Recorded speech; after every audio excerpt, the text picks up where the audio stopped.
And to give us an historical context for Native women in leadership, please join me in welcoming fellow trustee Brenda Child, who will discuss the historical framework for our program today. Ms. Child, who is Red Lake Ojibwe, is a professor of American Studies and former chair of the Department of American Indian Studies at the University of Minnesota. She is also a published author. Her first book, Boarding School Seasons, American Indian Families, 1900 to 1940, won the North American Indian Prose Award. Please join me in welcoming Ms. Brenda Child.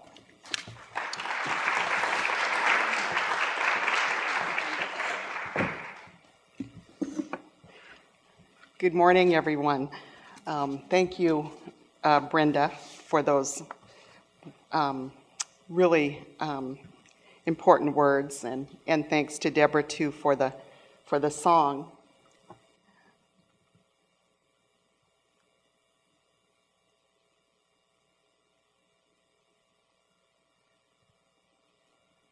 My plan this morning is to relate a couple of stories about women's empowerment, women's freedom, or what we often refer to as sovereignty, in a historical way.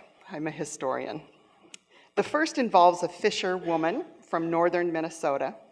The second is about a performance tradition, very popular among American Indian women today, the jingle dress dance, though I would like to try to explain its early 20th century origins.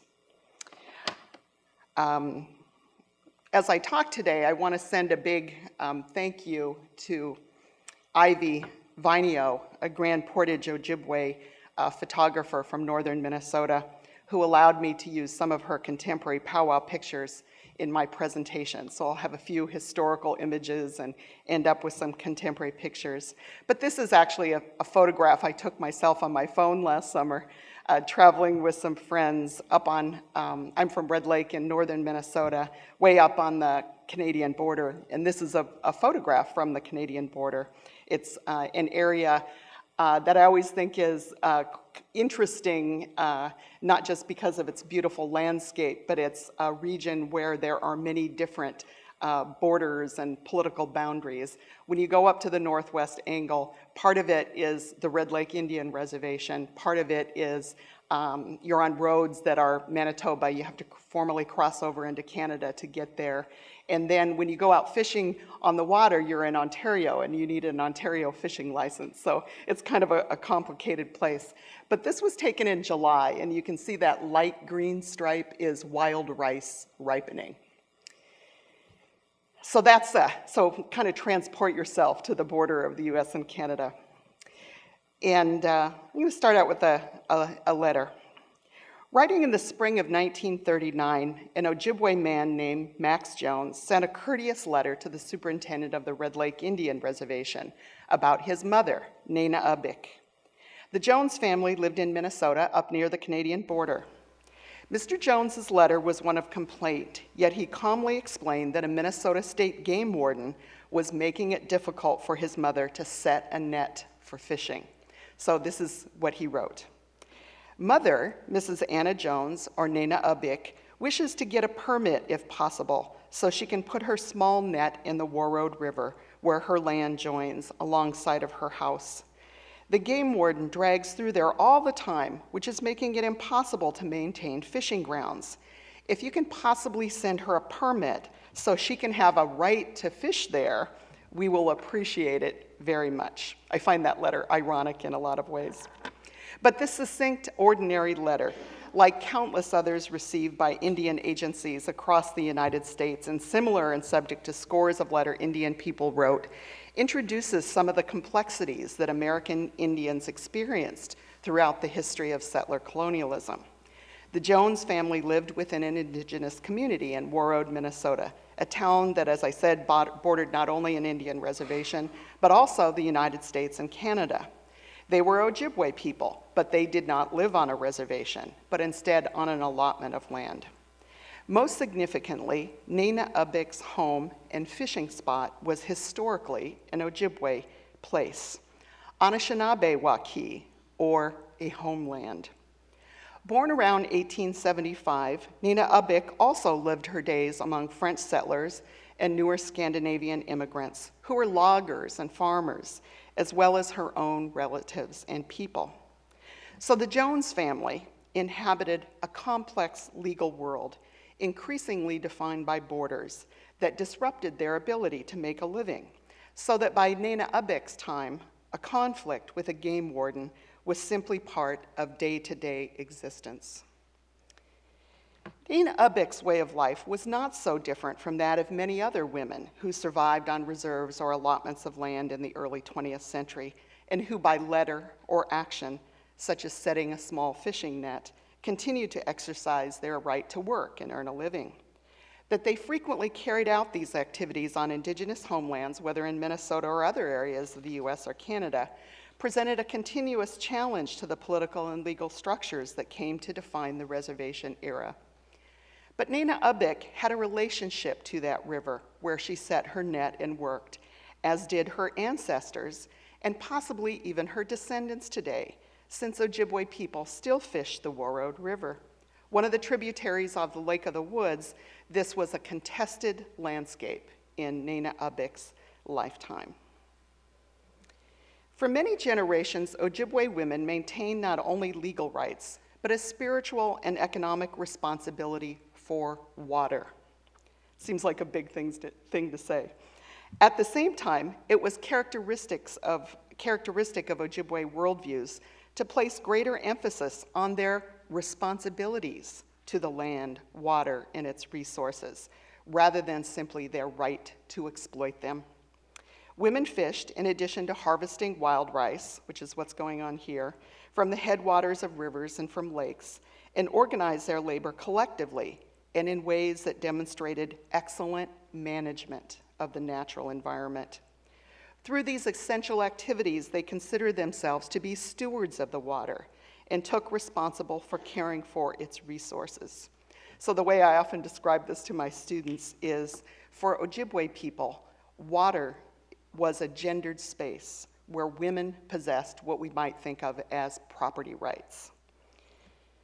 Women demonstrated this through their long-standing practice of binding rice together in sheaves prior to harvest. So they would go out in their canoes and they would take these cords of basswood fiber and they would bind the rice together in sheaves, making little paths through the lake before harvest. This was part of an indigenous legal system that marked territory on a lake, but it was also a system that empowered women.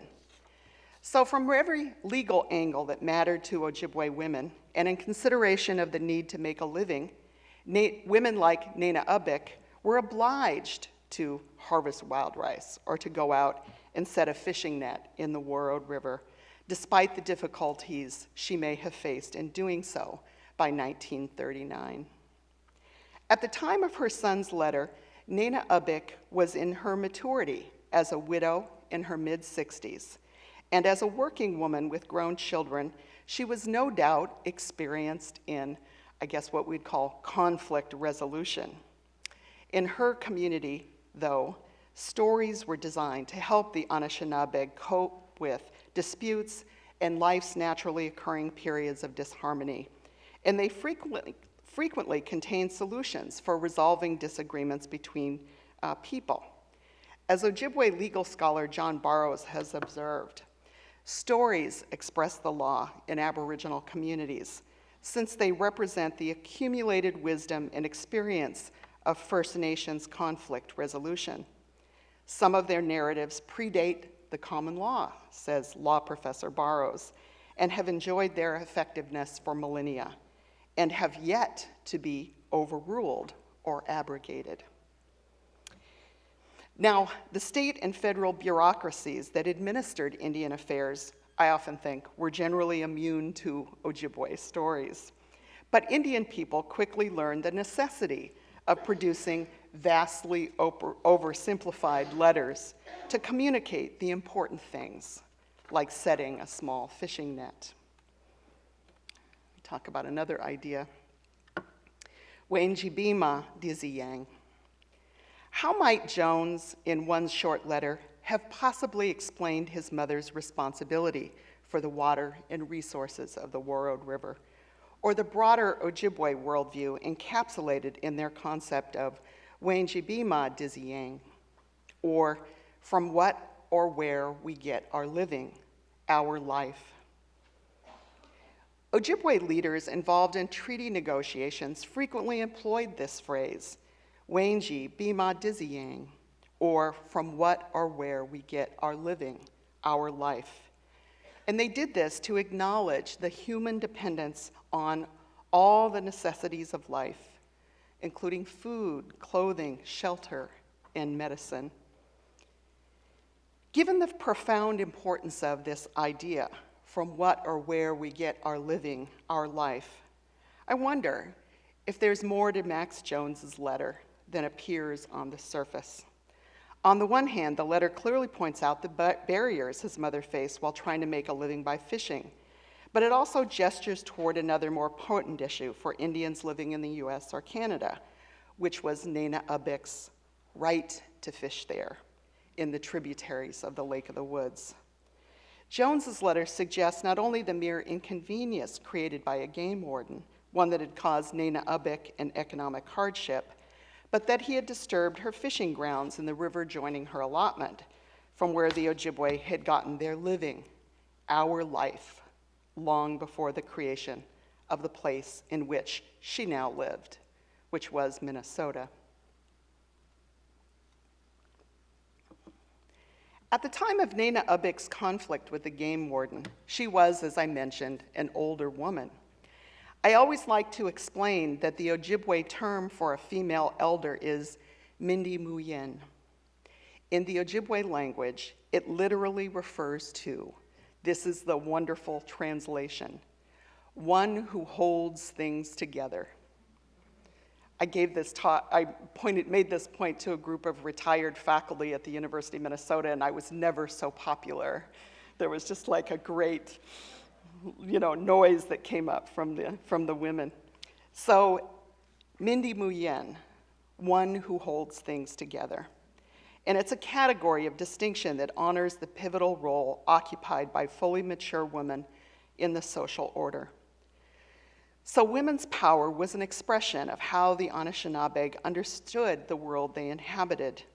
Through their labor and management of certain resources, women continuously renewed relationships to their relatives in the human and spiritual world. I was trying to look for a photograph the other day to put in to describe older women, and all I came up with was this one of my grandmother. This is actually my own grandmother and grandfather, Jeanette and Fred Aganash, who lived up on the Red Lake Reservation. This is my cousin Wendell is still a crybaby, like he appears in this photograph. And my brother over here, my older brother, you know how it is, the first grandchildren get all the photographs, and the rest of us who came later never seem to be in the pictures, but I'm still fond of this picture. In day-to-day life, this idea of one who holds things together was a reference to the economic competence and organizational skill that Ojibwe women, especially like Nana-Abik, exercised within their families and communities. So far more than designating an old lady, Mindi Muyen, I think, is an idea born of women's autonomy and evokes the status, strength, wisdom, and authority of the older female in Ojibwe society. So that was my first story. So on to my second story, which is about the jingle dress dance, which most of you know about a little bit anyway. So I want to tie in another story about women's sovereignty, and this one involves dance and the freedom to dance. And as many scholars know, this was something, and as many Indian people experienced, of course, this was something being suppressed on reservation communities in the early 20th century. So this is a historic photo from my community at Red Lake in the early 20th century. And it's one of the earlier photographs I can find of women and young girls wearing jingle dresses. So the place where Nana-Abik lived and worked, which is the Great Lakes of the US and Canada, a broad region, was also the site of a remarkable new healing tradition that emerged during her lifetime among the Ojibwe, the jingle dress dance. In the face of continuous pressure to curtail indigenous ways of life and of making a living, a significant new healing tradition emerged among Ojibwe women. As a historian, it's been especially interesting to me to locate the era in which this dance first emerged, for it coincided with the global disaster of Spanish influenza that killed millions of people at the end of World War I.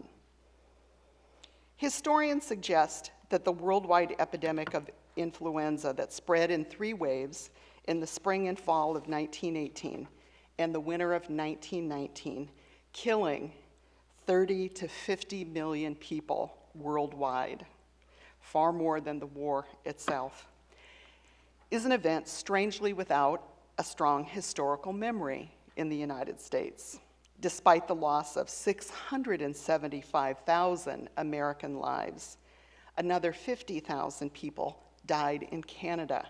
So can you imagine if that was an epidemic that we were living through, what a huge event this would be. The influenza ravaged indigenous communities and Indian boarding schools and was an especially significant event for Ojibwe women of the Great Lakes of Canada and the United States, the homeland of 200,000 Ojibwe people today who have deeply integrated the memory of this epidemic into their traditions of song and dance. So I would kind of disagree with the American historians who say there isn't a strong historical memory of this event because, or it's strongly remembered by American Indians today. The influenza epidemic collided with a time of economic decline and spiritual unrest in the Great Lakes as post-allotment land policies resulted in an unprecedented and catastrophic dispossession.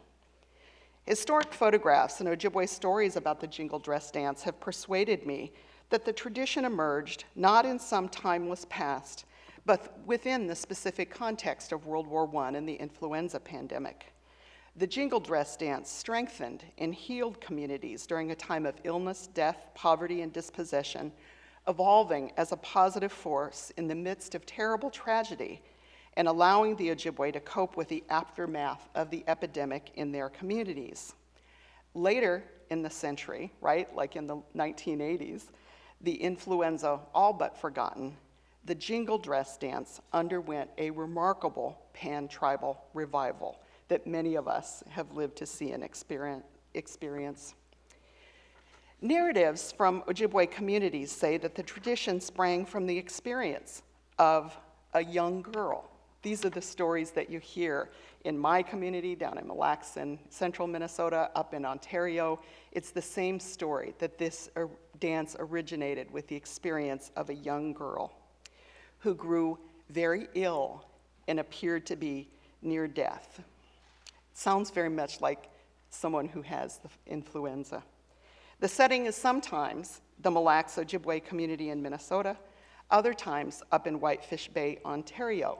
The same story appears in both communities. And both of them name the girl. The girl has a different name in each of these communities. But both of these communities express a great devotion to traditional forms of Ojibwe song and dance. According to the story, the sick girl's father, fearing the worst, sought a vision to save her life, and through this learned of a unique dress and dance. So the father made this dress for his daughter and asked her to dance a few spring-like steps in which one foot was never to leave the ground. Before long, she felt stronger and continued the dance, and after her recovery, she continued to dance in the special dress and eventually formed the first Jingle Dress Dance Society. So this is all from this narrative about a young girl. Though Ojibwe narratives recount that a man conceived the jingle dress dance after receiving a vision, women were responsible for its proliferation. The first jingle dress dancer was a young girl and a survivor, probably, of the influenza pandemic. Yet females of all ages, from youths to elders, historically embraced the tradition. Photographic images from the US and Canada of Ojibwe women wearing jingle dresses at community powwows and dances began to appear shortly after World War I. Special healing songs are associated with the jingle dress, and both songs and dresses possess a strong therapeutic value.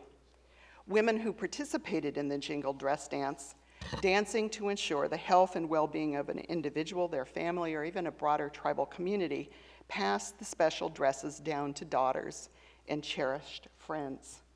So let's go back in time to the Lake of the Woods, where we kind of started out. Jingle dress dancing holds a spiritual power for Ojibwe people because of its association with healing.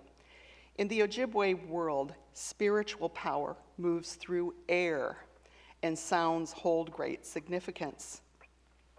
The jingle dress is special because of the rows of metal cones, zibaska ingan in the Ojibwe language, that dangle from the garment and produce a pleasantly dissonant rattle as they bounce against one another, an effect that is amplified when many women dance together. And those of us who've been to big intertribal powwows know this experience and have heard it ourselves. When the jingle dress first appeared, they resembled women's ceremonial dresses of the era, with rows of jingles added. Dresses from the 1920s, I often notice, have a kind of sailor collar, which was a popular just dress style of the day. Innovation is always part of powwow and dance regalia, and the jingle dress is no exception. But dresses through the decades share many common features. I was going to post one from the NMEI collection because we have, I think, more than one jingle dress in our collection, but I didn't have the best photo, so I'm just going to show you some of the powwow photos. So again, this is from an early Lake of the Woods powwow. And then this is from my own community at Red Lake, and this is later decades. This is the late 60s. So the jingle dress dance was dream given to the Ojibwe at a low point in their history when they were living on reservations and looking for ways to reorder their chaotic world. Beginning in the 1920s and proceeding through each decade thereafter, photographs show Ojibwe women of every generation from nearly every community in the United States and Canada wearing jingle dresses. When the dress was introduced, it was an innovation. And you can go back in historic photographs and see jingles on men's shirts or on dresses, but nothing that you would actually call a jingle dress. So when it was introduced, it was an innovation, but one consistent with Ojibwe spiritual practices and traditions of song and dance.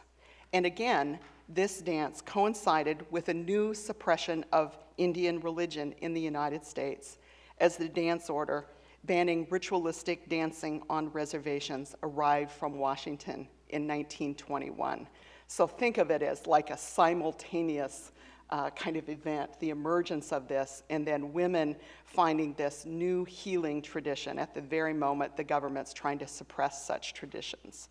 So I always think of the jingle dress dance when you go to powwows now as an anti-colonial kind of expression.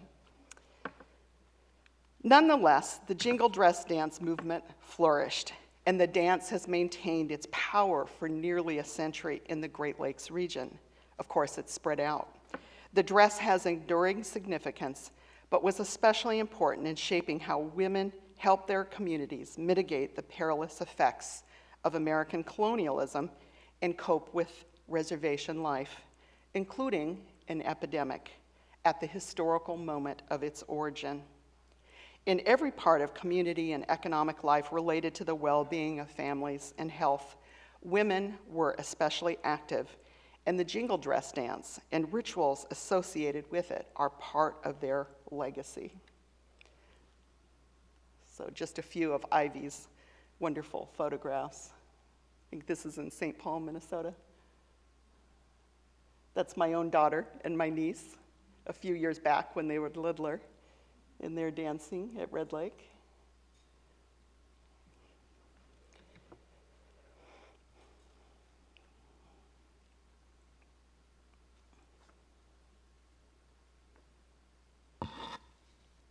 So what do these stories tell me about American Indian women?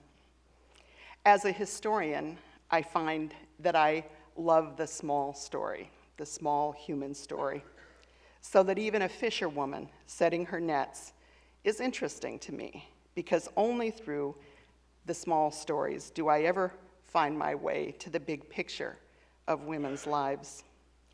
The women I talked about this morning were empowered through their labor and even sometimes through their traditions of dance.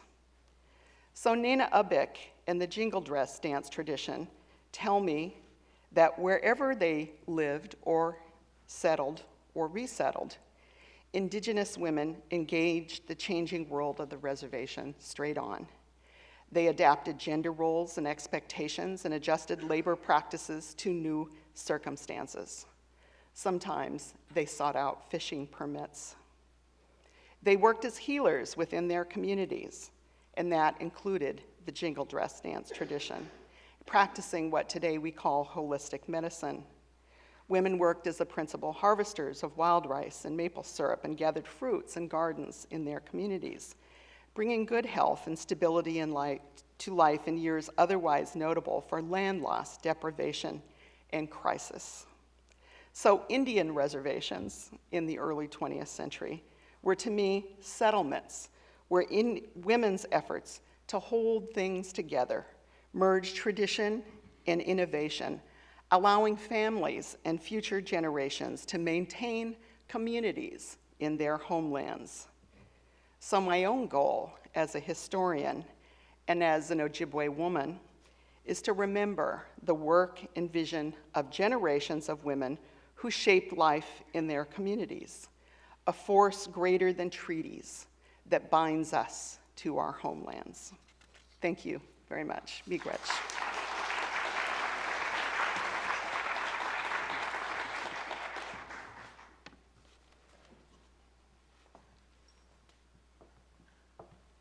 Thank you, Brenda, for that wonderful presentation and providing an historical example on leadership from Nina Abek, an Anishinaabe woman, and the history of the jingle dress, a history of survival and of healing. Thank you.